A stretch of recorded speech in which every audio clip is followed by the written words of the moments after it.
Hey guys, I figured I'd show you guys a clean out on my algae scrubber on my 40 breeder. After being here for about 3 months, it's finally to the point where it's established and I can start scraping, cleaning, and hoping for the best results on it exporting nutrients out of my tank.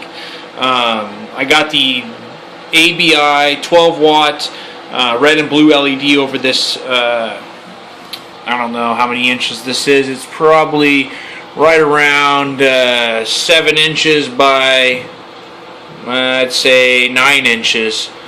So I'm going to go ahead and take a card and sit here and scrape this off and try to do this one-handed. So basically what I'm doing is, this is just like a skimmer if you think about it. I'm removing waste that this algae has basically been consuming over the last 2, 3, or sometimes only a week of growing. So it also collects detritus. If you look in here closely, you can actually see quite a bit of detritus built up deep down at the roots of this hair algae. And that's mainly how hair algae survives so well. It just sits there and collects everything that is in the water column. Okay guys, so it's pretty clean, and there's definitely tons of pores on here now that I've been scraping all that hair algae. I've released tons of spores all over this, and a majority of this area is covered in what we want to call green turf algae, and we'll see how it turns out a week or 2 weeks from now. And I'm going to also be drilling a series of probably 3/16 holes, maybe about 30 of them right here, to try to help maybe increase the production of the green hair algae or green turf algae on this, but we'll see how that goes. So I'm going to get to drilling this, and I'll install it back on, and I'll talk to you guys then. Alright guys, so it's been about 9 days since I installed the scrubber back on the system. I've also drilled a series of 3/16 holes. You guys are going to have to bear with me. The twin boys are going nuts, and Dad's watching them right now. We were playing Scare Each Other. So just bear with me on the noise, guys, because I got to get this video done. But as you guys can see, I've done something a little bit different.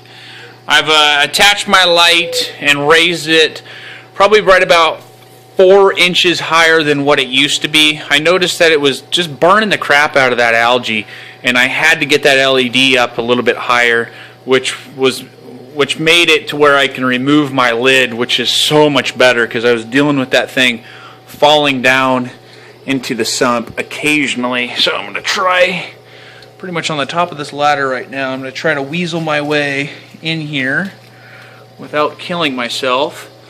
And as you guys can see, let's see, get this camera in. This is 9 days, guys, and it's basically really started taking off since I drilled those series of holes. Maybe because the way this surge bucket fills up, it takes quite a bit of time for the algae to become in contact with the water, and I've noticed that this really helps. As you guys can see right there, I got a GFO bag, and pretty much it fills up and drains and fills up and drains, and pretty much helps to export some of the phosphates out of the system. Probably just as much as an algae scrubber, if not a little bit less. I have more faith in algae scrubbers than I do any other reactor that's out on the market, just for the mere fact that when you do test for phosphates or nitrates in a system that is basically overgrown with hair algae, they usually 99% of the time test all 0. So we know for a fact that microalgae do an excellent form of filtration for a system that might be huge or might be small. It doesn't really even matter from the testing that I've done, guys. If you have a little bit of hair algae, it's probably going to read 0. So I think that's one of the pluses to my 40 breeder. And now that I've done a few of those upgrades to the system, I'm thinking that I'm going to be seeing results pretty soon. I'm going to go ahead and try to shimmy on out of here without falling, and I'll show you a spot that I've been watching the algae growth. And as you guys can see, this whole area right up in here is starting to turn white. Now I know that I'm killing off the algae. Obviously the areas where the surge comes in and fills that up with oxygen, it's just a pain to keep under control.